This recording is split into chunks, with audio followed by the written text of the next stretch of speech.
Welcome to Gateway Spotlight, a series focused on current issues impacting international higher education in the United States and around the world. My name is Harvey Charles, and I'm your new host, replacing Brooke Roberts, who served for the past few years. I believe we owe a huge debt of gratitude to Brooke because of for the stimulating and engaging conversations she facilitated on her shows. I think she's left big shoes to fill, and I will certainly strive to make this series as accessible and provocative and as informative as she did. I've been in the field of international education for more than 30 years, having served as senior international officer at multiple institutions across the United States, but also as a tenured professor of international education and as an international education consultant. Today's conversation takes on special significance in light of the many unprecedented developments in international higher education last year. And for someone like me, who's been in the field for more than 3 decades, I can tell you that we've never seen anything quite like what has transpired in 2025. There have been new and surprising policy changes, many of them emanating from the United States. And I believe that they have left practically all of us in the higher education industry wondering whether fundamental norms such as freedom of speech, institutional autonomy, and support for scientific research will last. Geopolitical developments such as wars in various parts of the world have led to the shuttering of colleges and universities and the denial of educational opportunity for thousands of students. AI has also made a huge splash in the global landscape with myriad implications for international higher education in terms of teaching, learning, and scholarship. Given all of these developments, what should we anticipate in the international higher education arena in 2026? There is quite a bit to ponder, I believe, as we consider the ways in which international higher education will respond to and be shaped by these emerging dynamics. Today, we are joined by Claire Overman, who is the CEO of the Association of International Education Administrators, with responsibility for the strategic direction and growth of the organization. Prior to joining AIEA, Claire served as a senior leader at the Institute of International Education, leading the organization's strategic engagement, member associations, major U.S. government-funded programs, and corporate external affairs. Welcome, Claire. We're delighted to have you. Thank you so much, Harvey. Sure. Please note that you're invited to submit questions in the chat, all of you in the audience, of course, and we will try to respond to as many of them as possible in the last section of the show. So, without further delay, let's just dive into what's ahead for international higher education in 2026. And I guess I will begin by asking you, Claire, by saying that top of mind for many in the audience today might be some of the major issues facing international student and scholar mobility. And we've certainly been hearing the greatest number of reports about that aspect of international education. And some of the big issues in this regard involve travel bans, duration of status, and higher rates of visa delays and denials. And so, Claire, my question to you is, what are your thoughts about how these issues might actually play out over the coming months? Oh, had to start with a big one, Harvey, didn't you? Well, Yes, first of all, yes. thank you so much for having me on the Gateway Spotlight series, and congratulations on this new iteration of the series. It's a really interesting moment for us as a field, and sadly, all of the challenges that you just mentioned are things that, unfortunately, we can count on again this year. Mm-hmm. What we've learned from a year of this already is that we need to be prepared for just about anything. Maybe we won't always know exactly what's coming, but we can be prepared with the mechanisms to face whatever challenges come our way. So the pivoting ability, the crisis and communication structures that many of us talked ad nauseum about last year, having other irons in the fire. I think when it comes to these specific types of challenges that we're facing with student and scholar mobility, we need to continue to dissect and address each challenge as its own unique one. In aggregate, it can feel impossible to deal with, but I think in in individual terms, we need to look at all of them in terms of what's real. Is this real? Is it a high probability? But also what's maybe not real. For travel bans, for instance, we know about the ones that are in effect for sure. We know that there's a high probability for more announcements to come.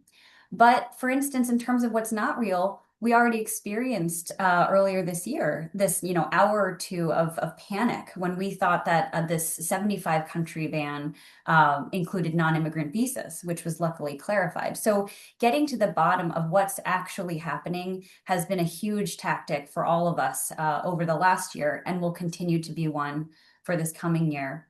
I think when we look at visa appointments and approvals, again, we're absolutely still going to continue to see those challenges.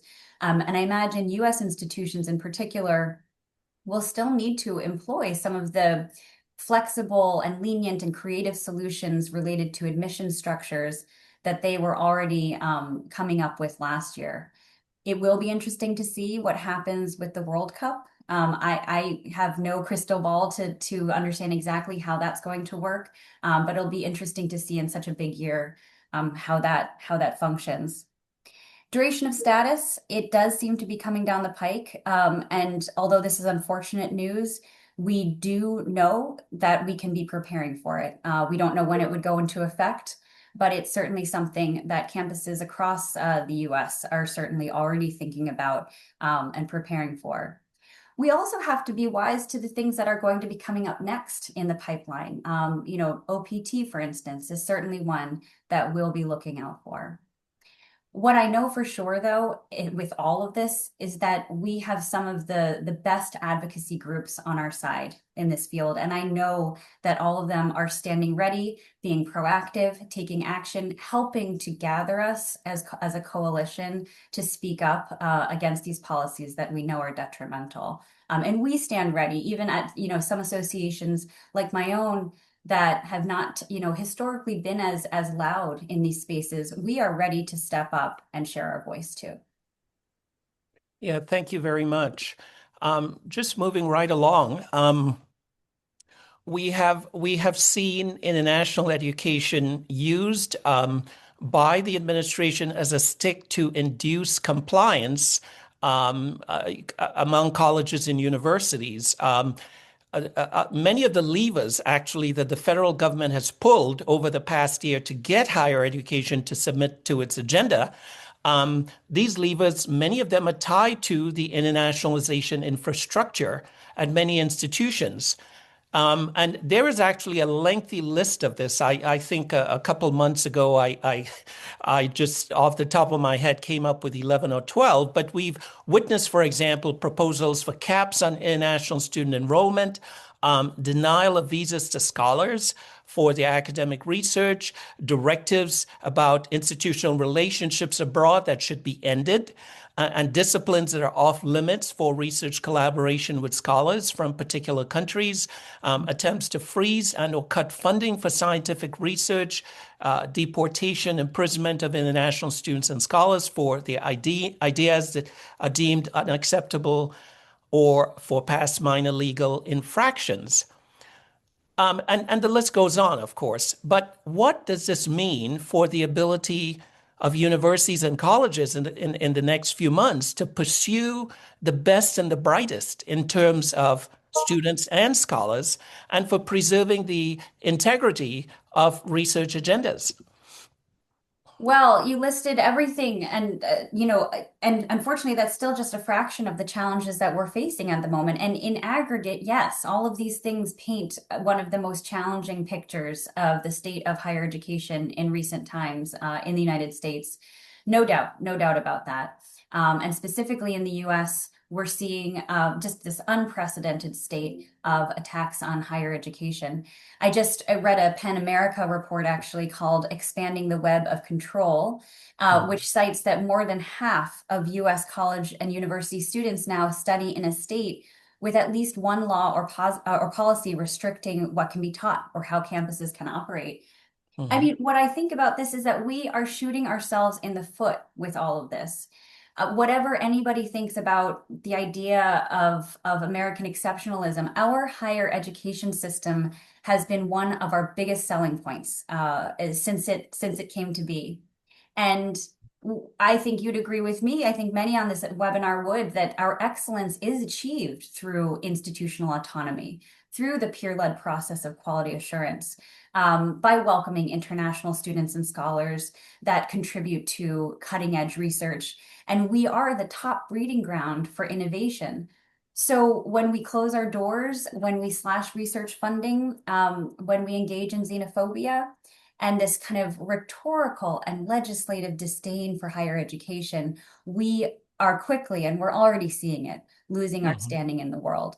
So, Mhm. and this is, of course, not even to mention, diplomacy that is at the core of all of this too. So it is a dismaying reality that we're going through. I personally am like this, despite the challenges, and fired up and resolved to not let that happen. But I know that I am just one person. Mhm. Yeah, thank you.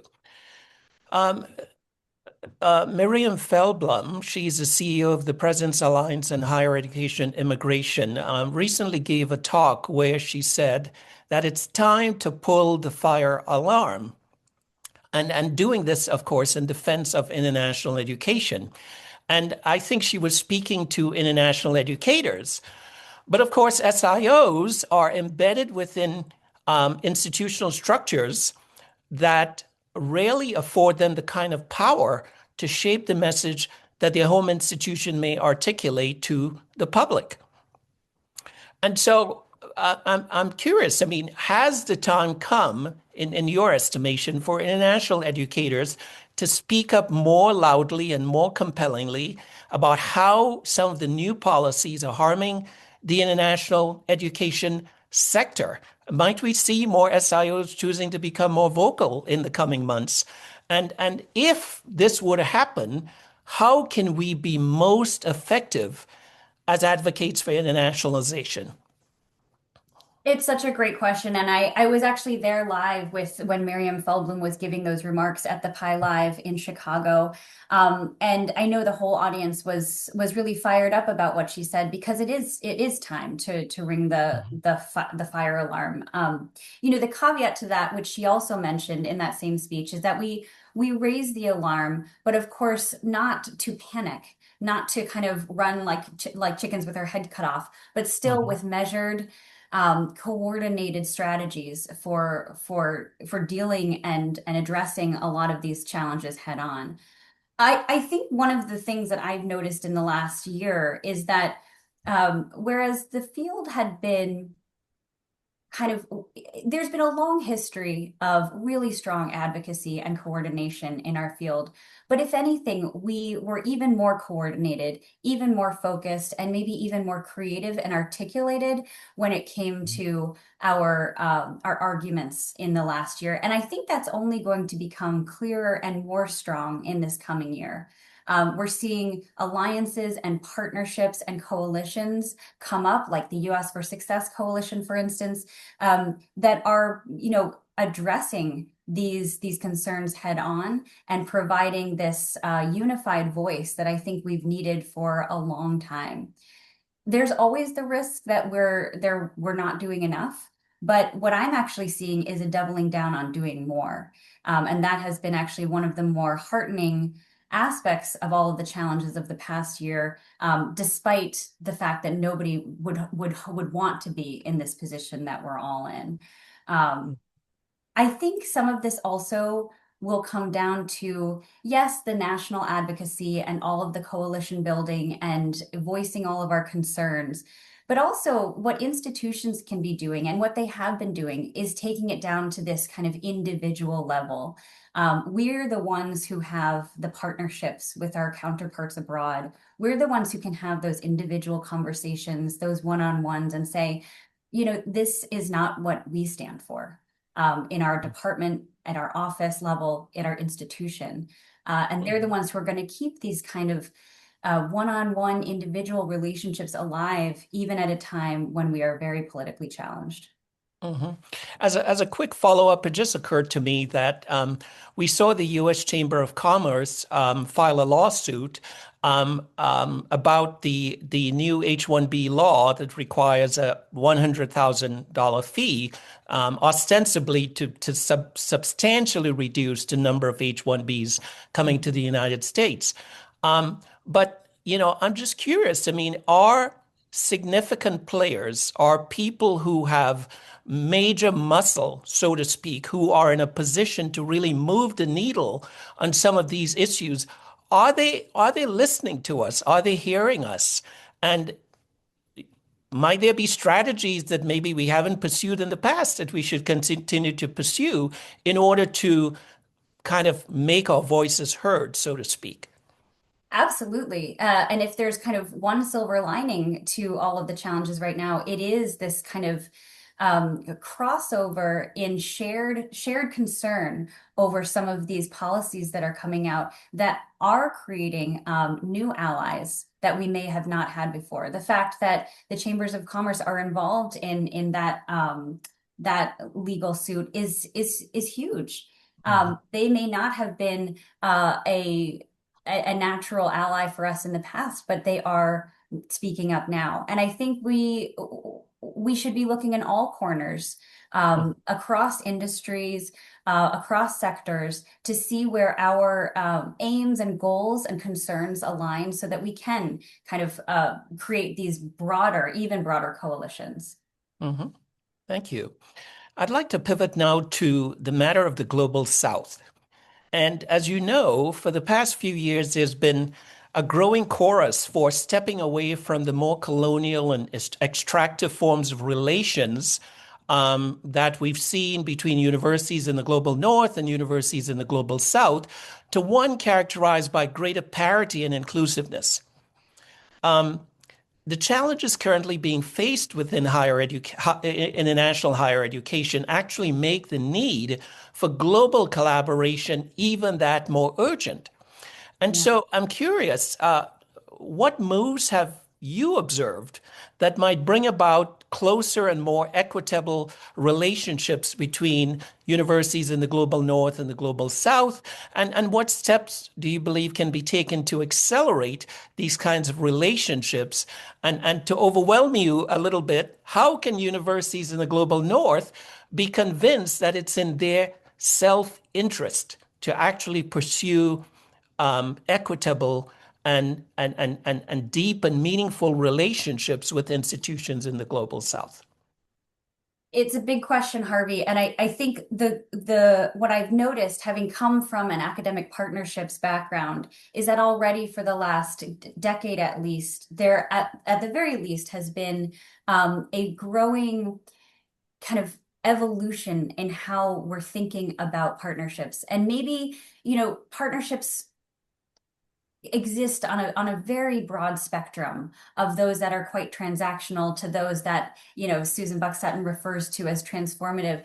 But within all of that, the topic of mutuality, of equity, of all of the partners involved having a voice and a seat at the table, all of that rhetoric has been starting to be put into action, I'd say, more and more in partnerships. And that is a positive evolution for us kind of as a field.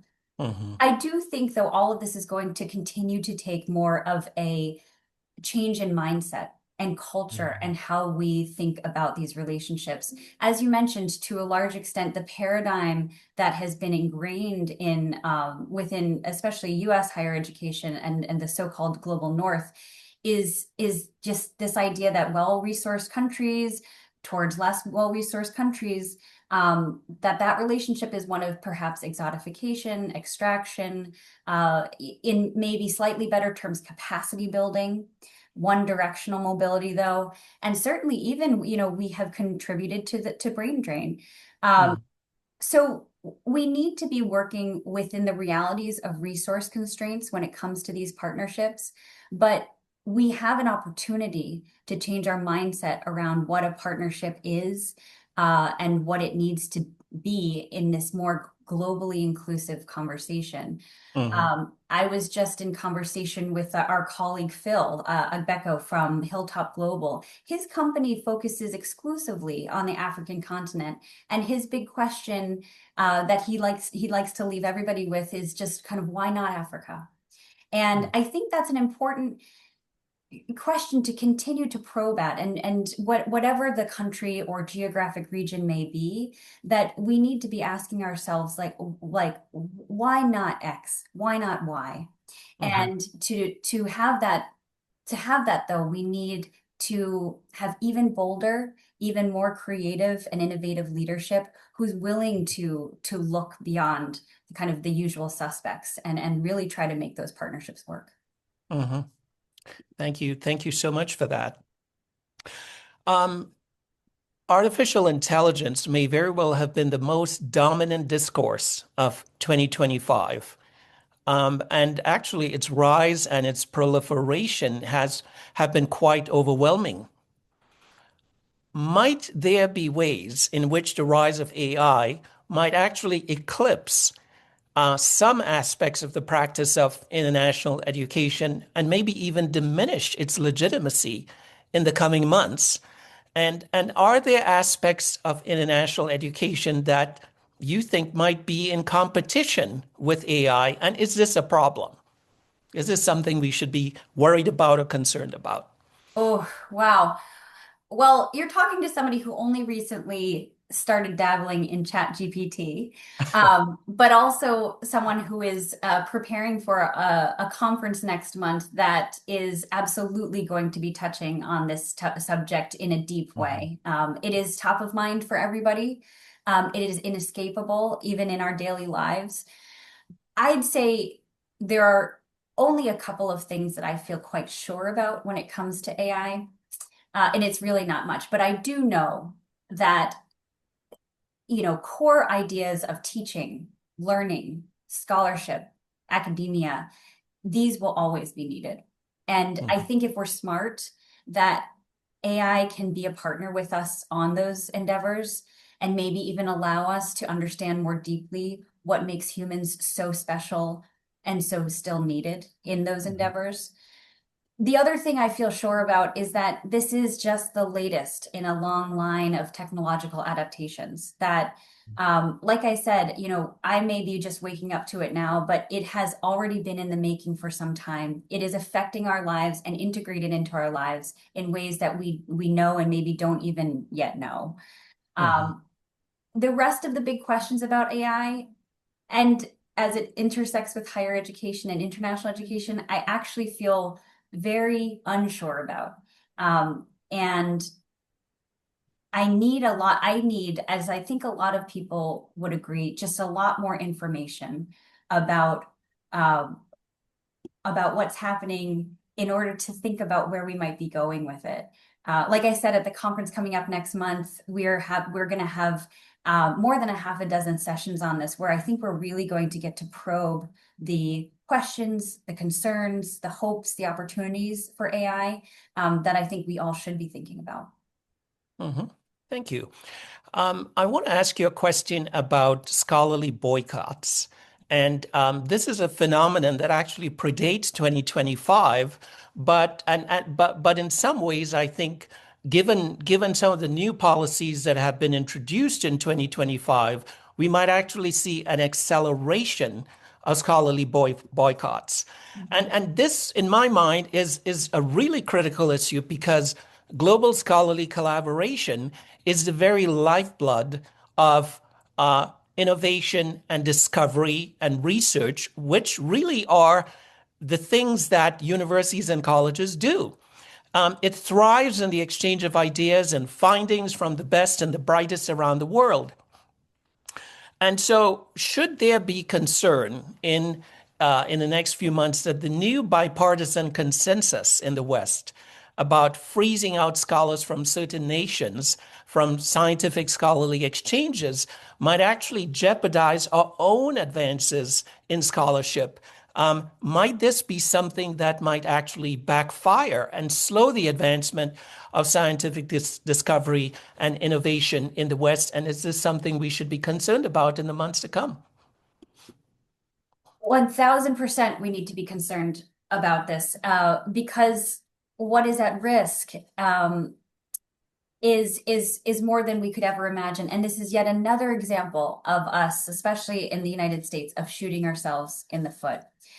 This is not only about denying others the insights of Western scholarly activity, but also denying, those of us in the West with the insights and the joint findings that we know are only achieved together with others from other cultural perspectives and other disciplines.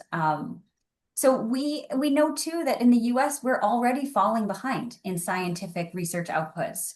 By some perhaps production-oriented rankings, US institutions are already kind of losing footing in that regard.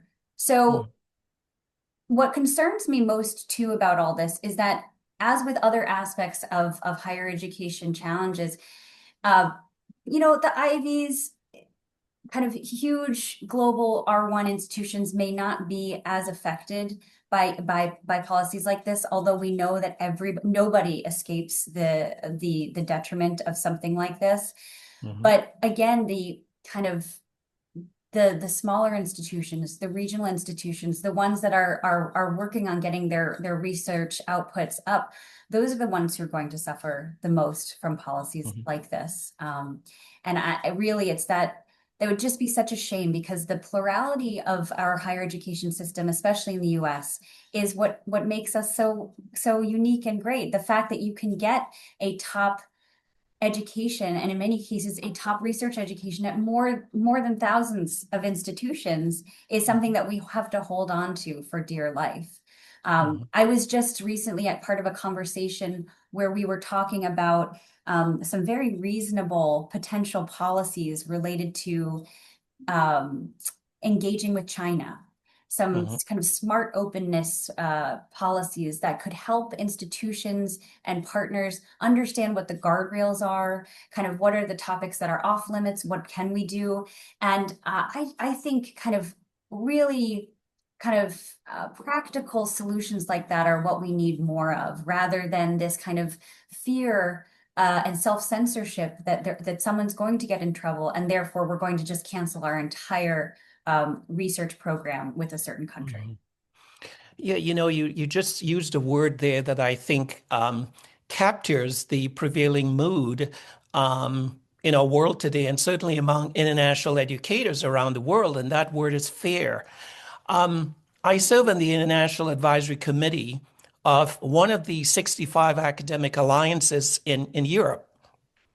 And at our last meeting, one of the fears articulated by my European colleagues was that the war in Ukraine may actually divert resources from international education projects to armaments, for all intents and purposes.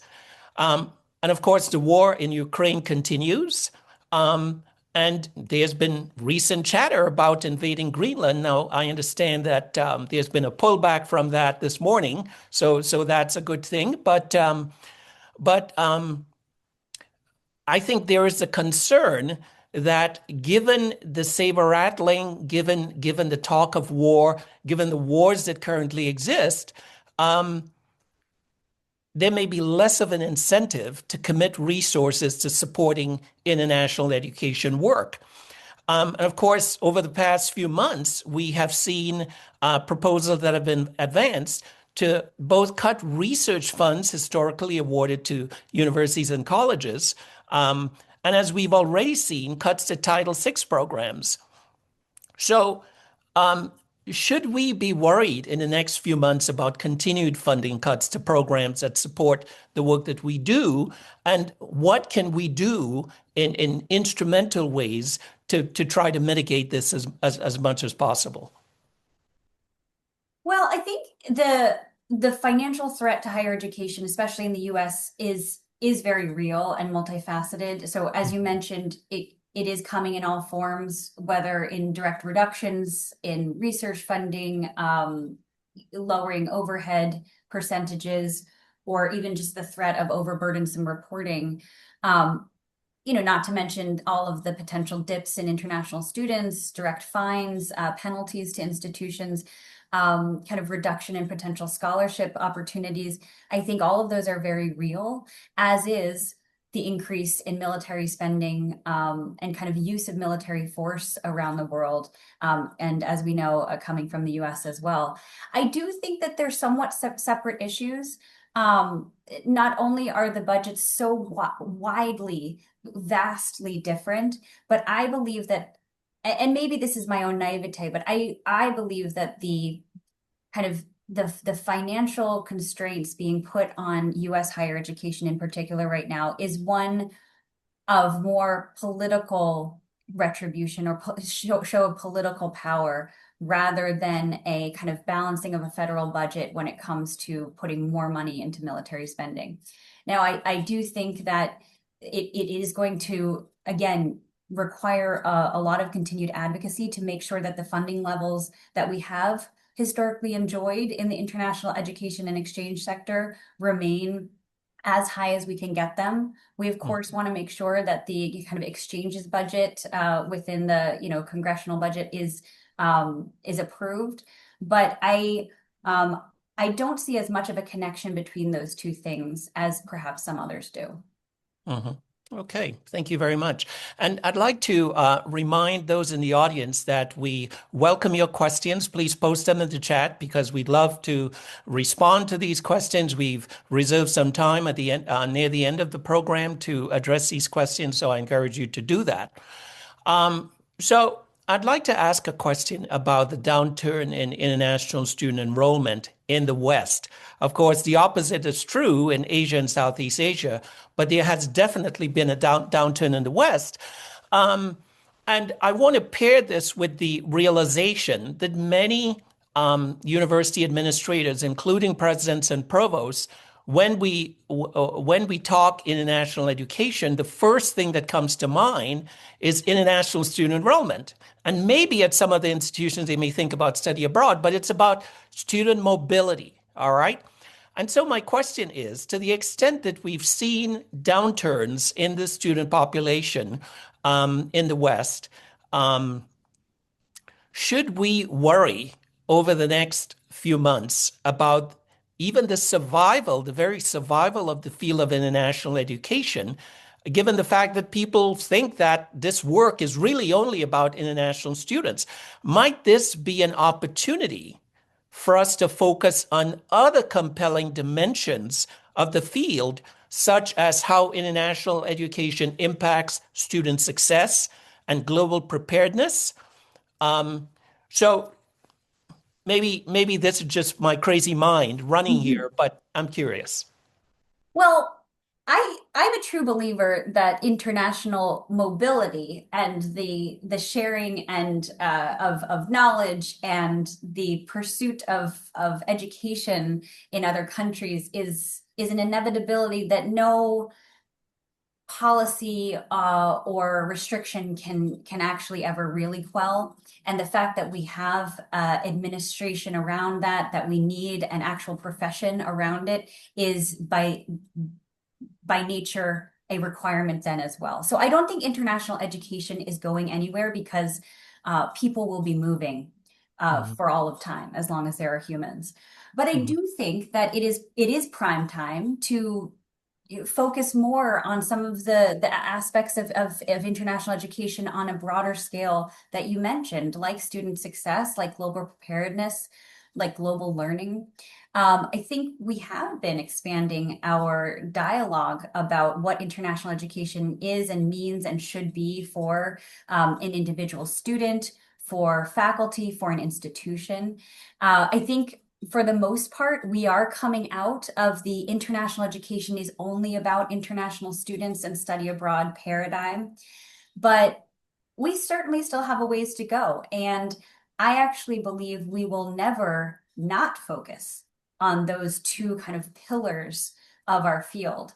In my opinion, they are the lifeblood of our field, even though I too would prefer that it weren't necessarily the only shorthand that could be used to explain what we do to Mhm. to ourselves or to other people outside of the field. What I am particularly interested in too is the fact that international mobility, international students, and education abroad are really important pathways for the next generations of international education professionals. So I have a vested interest in that continuing to be a focus to keep kind of my future peers coming Mhm. into the field and wanting to be international educationalists. Um, it's something that perhaps you'd agree with me on, that kind of places like AIEA and other fora for these kinds of intellectual conversations are really important because we get to wrestle with these big questions of what's at our core, where are we evolving to, how can we continue to shape and mature the field to be thinking Mhm. ever broader about what we should be for. Mhm. Thank you. Um, Again, I'd like to encourage our audience to submit questions. Um, and as we look for those, I'll ask you, what are some of the things that you think we should actually try to remember? Maybe things that happened last year, things over the past 10 years or whatever, but what are some of the most important things you think we should remember as international educators as we embark on this new year, with all of its challenges and difficulties? A few things come to mind. One is kind of a practical one, which is the kind of hot topic word we all heard last year, which was anticipatory obedience, which is Mhm. closely related to self-censorship and a little bit of the, throwing the baby out with the bathwater. Like we need to continue to take a beat. We know these surprising, often dismaying proposed policies may come out. We know there's going to the headlines are going to be exhausting and difficult, but we need to always remember to take a beat, learn more, get the information, and understand what is true and what is not true. So that's one thing that I think is going to help spare us some of the wasted energy Mhm. from that we all experienced last year. Something that I think we also can keep in mind on a more hopeful note is that what I saw across the board, in addition to all of the kind of reaction and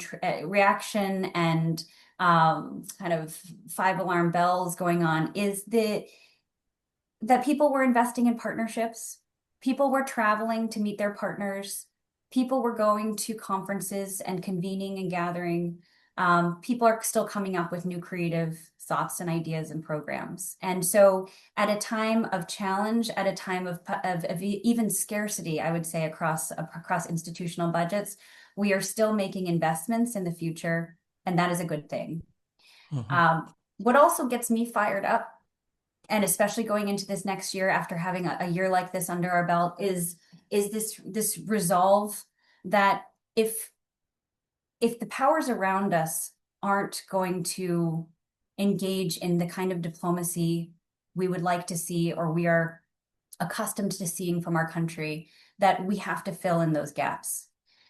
We, especially in higher education, have always been the leaders of kind of track two diplomacy around the world.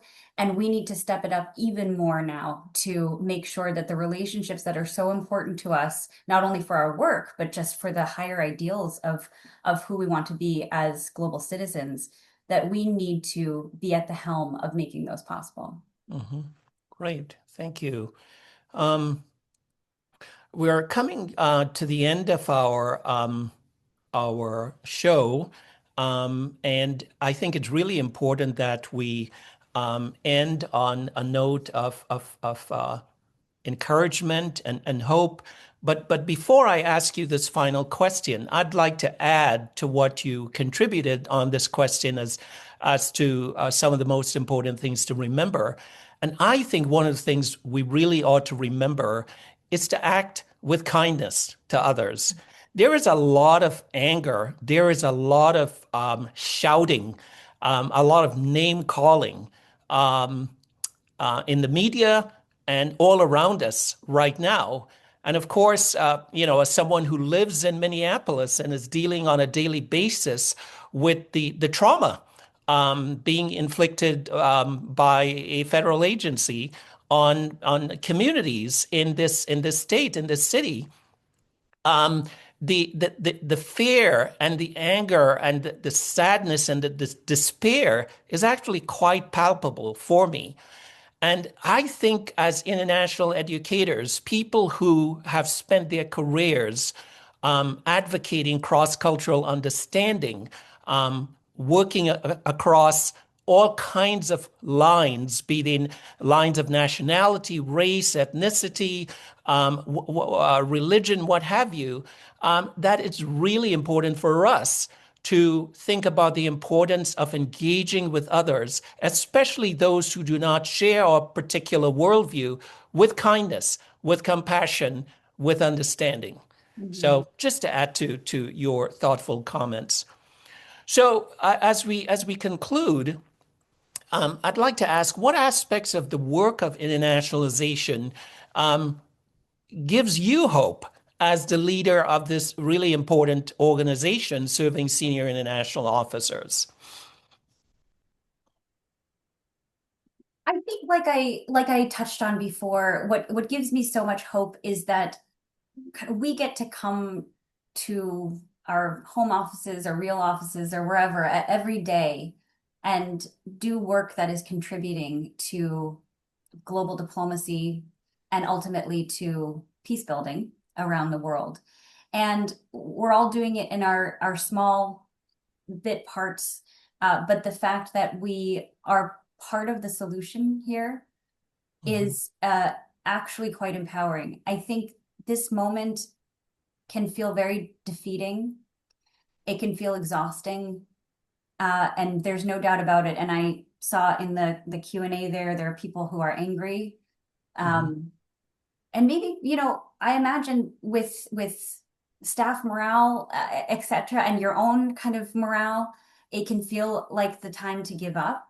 But Mhm. every single day we're doing something that is part of rebellion. It is part of the revolution, let's say. We are part of Mhm. the solution. We are part of the antidote of all the vitriol right now, and that is so important. A couple questions in the Q&A. One says, this is a time for collective advocacy. Many SIOs are restricted by their government affairs offices to engage in certain ways. How do we engage without getting in trouble? And I really get this, having been at many institutions where I've had to deal with similar kinds of concerns. Oh, absolutely. I think, Yeah. and as we know, NAFSA, the Alliance for International Exchange, are all kind of key players in leading advocacy days, and there are very set processes for that. As we at AIA start dabbling in some of that, I've learned a lot about kind of what it takes to get the right approvals and have the right approach. And of course, everybody needs to speak with their government affairs colleagues. There should be institutional policies around this, but for the most part, if like I have seen a groundswell of interest and support for coming as an individual citizen to come to the Hill, for instance, to advocate.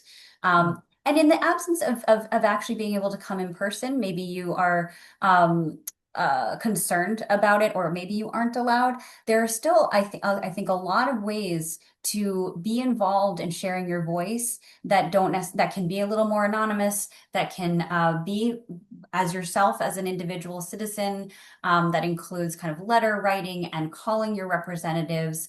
And even if it's just about contributing to a focus group or conversation, that's all helping towards the cause. Thank you. One quick last question, just a few seconds. Are more SIOs looking at placing people or assets on the ground in a greater number of countries to help advocate for international education? If not, why? What is the thought process around this? I'm not sure if the question was kind of focused on the whole world. I think every country and region has its own version of advocacy and different kind of policies and procedures. For sure, there are kind of more international coalitions around advocacy writ large for international education. But what happens at kind of the EU level, for instance, is going to be very different than what happens at the US level. But there is a lot of shared language and talking points and data that we can be sharing around the world to make the case for international education wherever we are. Claire, thank you for your thoughtful, comprehensive responses to these questions and for giving us hope as we face this new year with all of the uncertainties coming down the pike. And thank you to the many guests who tuned in to this show. If you'd like to learn more about the Association of International Education Administrators, of course, we have the information there, aiaworld.org. And stay tuned for the next Gateway Spotlight, which would be coming up in the next 4 to 5 weeks. Thank you so very much. Bye. Thanks, Harvey. Take care. You're welcome.